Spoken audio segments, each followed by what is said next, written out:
En toute humilité, je sais tout faire. Dans mon sport, je sais tirer de loin, je sais tirer de près, je sais faire d'un contre un, je sais faire des passes, je sais défendre. J'ai ma vision de jeu et j'ai très peu de déchets. Mais par exemple, tu peux faire gagner un match, tu peux être à 1 sur 5. Mais aujourd'hui, peut-être que le shoot que tu vas prendre, la passe, le choix que tu vas faire va déterminer l'issue d'un match. C'est Elohim Prandi, 25 ans, arrière-gauche du Paris Saint-Germain, donc handballeur, et arrière-gauche de l'équipe de France de handball aussi en même temps. C'est quoi ton palmarès? Aujourd'hui, en club, j'ai été 3 fois champion de France, 2 fois vainqueur de la Coupe de France, 1 fois des trophées des champions, 2 fois meilleur arrière-gauche de la saison, vice-champion du monde avec l'équipe de France et champion d'Europe 2024. C'était compliqué au départ. Je sortais de Nîmes comme un leader, j'arrivais, j'étais avec Nikola Karabatic qui avait 4 ans de moins et Mikkel Hansen qui étaient les 2 plus grands joueurs de tous les temps. Va te faire une place, va t'installer auprès de ces grands monsieur, va mettre ta chaise à côté. Et aujourd'hui, j'ai appris d'eux au quotidien, j'ai fait des erreurs, je me suis trompé, j'ai fait des meilleures choses, j'ai grandi, j'ai appris. Et mon coach, il m'a toujours dit, c'est bête, hein, mais il m'a toujours dit, Elohim, quand il sera dans sa 3e année, quand il aura son espace d'expression, c'est là où il va tout exploser. Et ça n'a pas loupé. J'avais fait ma plus grosse saison en France depuis que j'ai commencé ma carrière.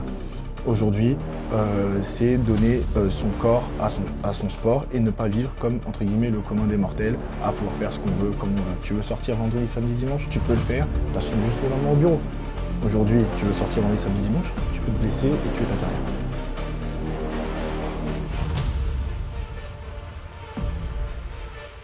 Bon déjà, la première chose, je suis vraiment content de faire l'interview assis. Parce que bon, quand tu vois le bébé à côté, j'ai quand même l'air moins con, tu vois, avec une table qui nous sépare et tout. Je me sens plus costaud de ce côté de la table. Bon, hello, en tout cas, ravi de pouvoir partager ce moment avec toi. Merci. Pour ceux qui vivraient dans une grotte, est-ce que tu peux te représenter et nous rappeler qui tu es, quel est ton parcours? Alors, donc moi, c'est Elohim Prandi, 25 ans, arrière-gauche du Paris Saint-Germain, donc handballeur, et arrière-gauche de l'équipe de France de handball aussi en même temps. C'est quoi ton palmarès? Aujourd'hui, en club, j'ai été 3 fois champion de France, 2 fois vainqueur de la Coupe de France, 1 fois des trophées des champions, 2 fois meilleur arrière-gauche de la saison, vice-champion du monde avec l'équipe de France et champion d'Europe 2024. Bon, tout ça à 25 ans déjà. Tout ça à 25 ans déjà. Ça débute pas mal, mais on n'est pas encore à l'apogée de ce que j'aimerais faire en tout cas. Comment on devient un champion? Je pense qu'aujourd'hui, on en devient un par la conviction de vouloir l'être à l'avenir, de s'en donner les moyens, de mettre à profit toutes ses qualités, de donner son corps à son sport, de faire des sacrifices, de savoir où aller, le chemin qui doit être parcouru aussi, peut-être parfois les contraintes, peut-être les erreurs, de trébucher aussi, d'avoir la force de se relever, le côté psychologie est très important, le mental aussi, parce que tout n'est pas tout beau dans une carrière, que ce soit au niveau privé ou professionnel, parce que ces deux-là ne forment qu'un quand tu es sportif de haut niveau. Donc il faut être prêt à on va dire, braver tous les vents et toutes les vagues un peu trop hautes pour nous. À partir de quel âge tu t'es dit que tu allais être un champion? Comment ça s'est passé? Alors moi j'ai commencé le handball assez tôt, vers mes 5-6 ans. J'avais fait du foot avant. J'ai aussi fait du rugby. Donc d'un côté c'était soit l'un, soit l'autre. J'aimais le contact et les sports collectifs. Donc derrière ça, moi j'ai commencé donc à grandir vers mes 10, 11, 12 ans. Et j'ai commencé à avoir des prédispositions physiques, handballistiques, qui commençaient à être vues de par les recruteurs, de par aussi les équipes départementales, régionales, des sports-études. Et je pense depuis mes 12 ans, 11-12 ans, j'ai commencé à me dire ouais, je vais travailler pour devenir professionnel, car je pense que j'ai tout ce qu'il faut pour. Et à partir de quel stade, à quelle année, à quel âge, tu t'es dit non mais c'est plus une hypothèse, c'est une certitude? Est-ce qu'à un moment donné, tu as eu un déclic ou dès le départ, à tes 12 ans, tu t'es dit c'est ça ou c'est rien? J'ai eu le déclic un peu plus tard parce que au départ, tu sais, comme je te disais, tu as les équipes départementales, ça s'appelle le comité, la ligue, un an après. Et après, tu as les pôles espoirs, donc les sports-études, qui t'emmènent, donc c'est le cursus fédéral, qui t'emmène à aller au plus haut niveau. Et quand j'ai commencé à rentrer là-dedans et à voir que j'avais énormément de capacités, même limite en avance sur les autres, et bien à ce moment-là, je me suis dit, c'est ce que je veux faire. Je veux ressembler aux mecs que je vois à la télé, aux mecs que je vais voir en match. Je veux devenir un très grand joueur et aussi je veux suivre la lignée de ce que mes parents ont fait. et représenter mon nom et remettre mon nom dans le handball comme il se doit. Donc en fait, tes parents, donc pour revenir peut-être sur ça, ton père était handballeur professionnel, ta maman aussi. Donc les deux déjà couronnés de succès, c'est ça? Alors déjà, ma mère a fait plus de 100 sélections, donc à peu près 130 je crois, si je dis pas de bêtises, capitaine de l'équipe de France, première femme à jouer à l'étranger, qui a ouvert la voie à de nombreuses femmes à jouer en dehors de la France. Mon père a une soixantaine de sélections, qui a fait les JO d'Atlanta, donc qui a fait partie des Barjots, donc une grosse génération avec des gros noms aussi derrière. Donc mon nom, en tout cas ma famille, mes parents étaient déjà bien implantés dans le monde du handball. Donc quand je suis né, obligatoirement, inconsciemment, j'ai été très attiré par ça et même naturellement j'y suis allé. Le côté copain, le côté famille, le côté valeur m'a attiré tout de suite et m'a éduqué aussi d'une certaine manière pour arriver là où je suis aujourd'hui. Alors est-ce que tu penses que tes parents, ils ont fait naître un champion ou est-ce qu'ils ont créé un champion? Je pense un peu des deux. Ils ont fait naître un champion et l'ont créé de par leur investissement au quotidien avec moi, en tant que personne et en tant que sportif. Encore une fois, la vie de sportif est semée d'embûches. Parfois, on peut trébucher de par soit son caractère, son attitude, les mauvais choix. Les parents sont là aussi pour redresser, pour faire du redressement derrière, pour faire comprendre qu'on n'est pas arrivé, pour faire comprendre qu'on a encore beaucoup de boulot et qu'on n'a rien accompli pour l'instant. Et qu'il faut redoubler d'efforts, redoubler de travail pour arriver à ce qu'on veut être. Il n'y a pas de claquement de doigts. Aujourd'hui, moi, me considérer comme un talent, comme un énorme potentiel. Encore aujourd'hui, mon potentiel n'est pas encore atteint pour beaucoup et même selon moi. Donc, je travaille encore au quotidien pour accroître mes performances et derrière devenir le joueur à 100% que je veux être. Et qu'est-ce qui te manque justement? Comment tu vas faire pour chercher cette performance que tu as déjà au travers de ton palmarès et ta carrière déjà incroyable, mais qu'est-ce qui va te permettre de refranchir encore une étape? Je pense que ça va être sur le côté détail. Aujourd'hui, je suis arrivé à un stade où en toute humilité, je sais tout faire. Dans mon sport, je sais tirer de loin, je sais tirer de près, je sais faire d'un contre un, je sais faire des passes, je sais défendre. J'ai ma vision de jeu et j'ai très peu de déchets. Je suis très régulier, très rigoureux dans ce que je fais. Donc ça va jouer peut-être sur l'aspect mental, l'aspect du détail, la bonne passe, le bon choix et les bonnes situations. C'est à ce stade-là où on en est, nous, ces joueurs-là, moi y compris, c'est des petits détails qui font que tu deviens un grand joueur. Aujourd'hui, de les citer, c'est compliqué parce que ça peut passer par plein de petits trucs. Comment tu les travailles? Comment tu te dis, je sais que j'ai tant de détails à améliorer, qu'est-ce que tu mets en œuvre? Et est-ce que tu mets quelque chose en œuvre? Et si oui, qu'est-ce que tu mets en œuvre? Toi, mentalement, comment tu te targetes, comment tu te conditionnes pour dire cette année ou ce trimestre ou ce mois, ces points-là, je vais les améliorer? Dis-toi que je ne marche même pas en trimestre ou en mois, je marche chaque jour. Chaque jour pour moi. Tout ne peut pas être parfait dans une saison. Voilà, tu as des hauts, des bas, de la fatigue, pas de fatigue, des blessures, pas de blessures. Mais aujourd'hui, au quotidien, tu te dois d'être performant. Tu te dois de donner 100% d'investissement, que ce soit à l'entraînement ou en match. Et au final, tu t'entraînes, tu joues comme tu t'entraînes. Donc si tu t'entraînes fort, tu t'entraînes bien, ton cerveau est déjà programmé à jouer de la même façon qu'en match. Donc ça devient naturel, c'est naturel. Donc moi, au final, mes petits détails, ça va être la petite passe de plus dans le money time, le bon choix. Ça va être le bon tir, la bonne situation, la bonne défense.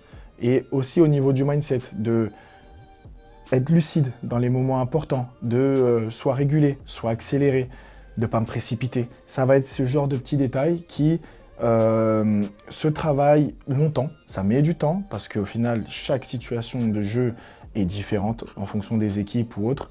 Moi, je suis un mec qui aime marquer, mais je suis un mec qui aime faire marquer aussi. Donc ça ne me dérange pas de ne pas avoir le dernier shoot de la fin et être dans la lumière. Au final, une bonne passe qui signifie une bonne situation de shoot, qui signifie un but. Pour moi, c'est un but aussi pour moi, c'est par une passe décisive. Faire des passes, pour moi, j'adore ça. Et de faire le bon choix, j'aime ça. La victoire du groupe compte plus que ta victoire. Pour moi, il n'y a rien au-dessus du club et c'est l'équipe qui prime. Après, il y a des statuts, il y a des leaders, il y a des plus anciens, il y a des palmarès, il y a tout ça. Mais aujourd'hui, il n'y a rien plus haut que l'équipe. Si tu veux gagner, il faut que tu mettes ton ego de côté pour faire gagner ton équipe. Et moi, c'est ce que j'ai appris à faire. Et il y en a qui peut-être n'arrivent pas encore à faire ça et qui parfois font les mauvais choix, qui font perdre leur équipe parce qu'ils veulent être dans la lumière. Mais je pense qu'aujourd'hui, si une équipe travaille collectivement dans la même direction, s'élève vers le haut, s'il y a une défaite, c'est parce que l'équipe en face est plus forte. Aujourd'hui, si tu vas dans la même direction, en tout cas, tu ne peux pas perdre ta connexion d'équipe. Tu vois ce que je veux dire? Donc, le plus important, c'est le groupe. Et tu parles d'ego. Je pense que pour résister à une carrière au haut niveau, il faut de l'ego, il faut de l'épaisseur, il faut un cuir épais. Mais il ne faut pas en avoir trop. Il faut garder une forme de lucidité. Justement, il faut vouloir briller, mais plus faire briller les autres. Comment toi, tu travailles cet équilibre entre la lumière dont une plante comme toi, une belle plante a besoin, et celle que tu vas délivrer aux autres? Comment tu travailles Aujourd'hui, moi, j'ai un ego, mais j'ai pas un ego mal placé. Ça veut dire que moi, je me sens supérieur à aucun de mes coéquipiers, malgré le statut que je peux avoir dans mon équipe. J'ai confiance en chaque mec, que ce soit du plus jeune, du mec qui est pas encore pro, qui est au quotidien avec nous, jusqu'au plus ancien, etc. Moi, je les respecte parce que d'une, c'est mes coéquipiers, c'est des mecs avec qui je veux bosser, c'est des frères d'armes avec qui je veux aller à la guerre. Donc à partir de ce moment-là, ton ego déjà pour moi est dans la bonne direction. Aujourd'hui, je peux dire, c'est humble ce que je vais dire, je veux être le meilleur et je me sens le meilleur parce que sur le terrain, je veux le démontrer. Alors aujourd'hui, tu peux faire des erreurs, mais par exemple, tu peux faire gagner un match, tu peux être à 1 sur 5, mais aujourd'hui, peut-être que le shoot que tu vas prendre, la passe, le choix que tu vas faire va déterminer l'issue d'un match. Et c'est ça en fait où ton ego ne peut pas prendre autant de place au moment où tu dois faire ce choix-là. Ce choix-là n'est pas, comme je te disais il y a 2 minutes, le choix de prendre un shoot parce que tu te dis c'est à moi d'être le super-héros. Non, ton ego il va te dire qu'est-ce que tu veux. Tu veux faire la passe pour avoir une situation ou tu veux briller et peut-être faire perdre ton équipe. Et comment tu t'auto-analyses et comment tu dis des fois, si tu fais ce travail, j'irais de rétro-engineering, d'introspection, comment tu dis « Ah là, je suis peut-être allé un peu trop loin » et comment tu le régules la fois d'après? C'est quoi tes déclics sur ces sujets? Parce que c'est ça qui est difficile être à l'écoute de ses coéquipiers. Ne pas, tu sais, quand on parle d'ego, c'est aussi savoir recevoir de la critique constructive. Aujourd'hui, la critique, quand tu la reçois, elle ne doit pas, tu ne dois pas la prendre comme un affront, comme une menace ou même une insulte. Tu dois l'analyser, tu dois la comprendre, tu dois en discuter, comprendre ce que ton coéquipier veut te dire. Moi, j'apprends de tout, j'apprends du plus jeune comme du plus vieux. On apprend tous les jours dans notre vie, on apprend de chaque personne, que ce soit de la mauvaise personne ou de la bonne personne. Aujourd'hui, moi, ce que je veux être, c'est un mec fiable, sur qui on peut compter. C'est la base de mon sport, la fiabilité. Aujourd'hui, je passe la balle à un mec, je sais qu'il est capable de faire changer le cours d'un match ou une action et qu'il va faire le bon choix. On marque pas, le facteur risque il est toujours là. On ne peut pas toujours faire les meilleurs choix. Mais en tout cas, je sais que la prise de responsabilité. Aujourd'hui, moi, au-delà de mon statut, de ce que je suis, du leader que je peux être sur mon terrain, je suis au service de mon équipe, je suis au service de mes coéquipiers. Si aujourd'hui, si je suis numéro 1 et que j'ai un remplaçant, si le remplaçant, à l'instant T, fait les meilleurs choix que moi, fait un meilleur match, montre qu'il peut faire gagner parce qu'il est chaud, parce qu'il est on fire, ben je reste sur le banc. Et ça, quand tu as un ego et de gagnant, de performeur, de leader, savoir faire ça, c'est être aussi un leader. Et tu l'as appris ou tu as toujours été comme ça? Je l'ai appris. Est-ce que tu te revois à d'autres moments de ta carrière où tu n'avais pas cette maturité? Ouais, exactement. Et ça t'a coûté? Non, pas vraiment, parce que j'ai été à l'écoute de plus anciens qui ont été bienveillants avec moi. Je peux reprendre les exemples quand j'étais à Nîmes, parce que c'était au moment de ma transition. J'étais à Ivry-sur-Seine, je commençais à arriver, je ne pouvais pas trop juger par rapport à ça. Et à Nîmes, j'ai commencé à prendre une place même de leader au sein de cette équipe, donc de plus jeune, d'impact player, d'arriver, de pouvoir tout péter en 10 minutes. Et de laisser ma place aux plus anciens, aux mecs qui avaient plus l'habitude de gérer des money time ou autre. Et après ça, j'ai appris à gérer ces money time. J'ai appris à avoir ce crédit de pouvoir tenter un shoot. Les mecs, ils me disaient, donnez la balle à Hello, on sait qu'il peut le faire. Tu vois, ça, même s'il rate, mais on sait qu'il a la capacité de le faire. Et c'est fort. Mais tu vois, j'avais toujours ce mauvais côté qui me disait, ah, je joue pas assez, pourquoi je suis pas titulaire, pourquoi je joue pas ça. Et tu vois, pourquoi je commence pas les matchs? Parce qu'aujourd'hui, dans notre sport, ne pas commencer les matchs, c'est comme si on était 2e, 3e, on n'était pas au même niveau. Mais aujourd'hui, les plus grands joueurs, c'est ceux qui terminent les matchs. C'est dans les 10 dernières minutes d'un match chaud, c'est là où on voit les grands joueurs qui vont prendre les bonnes décisions. En tout cas, qui vont faire en sorte de faire les bons choix et avoir la lucidité, la mentalité, le mental fort de savoir où aller à ce moment-là. Aujourd'hui, moi, je l'ai appris. Quand moi, je suis frustré de ne pas jouer, c'est pas parce que, ouais, moi, je suis ci, je suis ça, je suis numéro 1, donc je dois jouer. Non, je suis frustré de ne pas jouer parce que j'ai envie de jouer, parce que j'ai besoin de jouer, parce que je veux m'exprimer, parce que j'aime jouer, parce que je n'ai que 25 ans et que je ne suis pas là pour me reposer. Maintenant, j'accepte cette situation, j'accepte aussi la vision, par exemple, de mon coach, où il y a des moments où la saison est longue, où parfois il faut préserver, où il y a un moment où ouais, je vais jouer beaucoup plus parce qu'il sait que je peux gagner des matchs, que je peux faire gagner des matchs aussi. Et il faut ça. Et moi, je l'ai appris par rapport à ça. Moi, j'ai eu mon coach espagnol aujourd'hui. J'ai mis du temps à arriver. Ça a été compliqué au départ. Je sortais de Nîmes comme un leader, j'étais avec Nikola Karabatic qui avait 4 ans de moins et Mikkel Hansen qui étaient les 2 plus grands joueurs de tous les temps, qui sont les plus grands joueurs de tous les temps, au même poste. Va te faire une place, va t'installer auprès de ces grands messieurs, va mettre ta chaise à côté, pas au-delà du palmarès, de la grandeur, mais de la capacité d'avoir les mêmes capacités qu'eux à être performant et déterminant. Et aujourd'hui, j'ai appris d'eux au quotidien, j'ai fait des erreurs, je me suis trompé, j'ai fait des meilleures choses, j'ai grandi, j'ai appris. Et mon coach, il m'a toujours dit, c'est bête, hein, mais il m'a toujours dit, Elohim, quand il sera dans sa 3e année, quand il aura son espace d'expression, c'est là où il va tout exploser. Et ça n'a pas loupé. J'ai fait ma plus grosse saison en France depuis que j'ai commencé ma carrière. Donc, ça m'a permis aussi de me confronter à des situations où j'étais là-haut, et où j'ai dû peut-être me restreindre parfois parce qu'il y a d'autres joueurs qu'il fallait qu'ils jouent, parce que ci, parce que ça. Et je me dois aussi de prendre sur moi et de penser à l'équipe. Et c'est là où j'ai appris à mettre mon ego de côté et à penser plus à l'équipe. Et quand tu parlais de sacrifice, justement, pour tous ceux qui ne peuvent pas forcément s'imaginer, comprendre, ça représente quoi les sacrifices d'un sportif de haut niveau tel que tu l'es? Il y a quoi derrière ce mot? Aujourd'hui, c'est se dire qu'on ne peut pas faire comme les autres. On ne peut pas se retrouver avec ses potes quand on veut. On ne peut pas aller faire la bringue quand on veut. On ne peut pas partir en vacances quand on veut. On ne peut pas avoir nos week-ends. On n'a pas de jour férié. On n'a pas de pont. Tout ça, c'est des petits sacrifices qui font que parfois, pendant 3 semaines, tu n'as pas un jour de repos. Et tu donnes de ta personne, tu vois personne. Tu es là, tu es concentré. Quand tu es jeune, moi j'ai fait toutes les équipes de France de mes 15 ans à mes 21 ans. J'ai aucun été, pas d'été.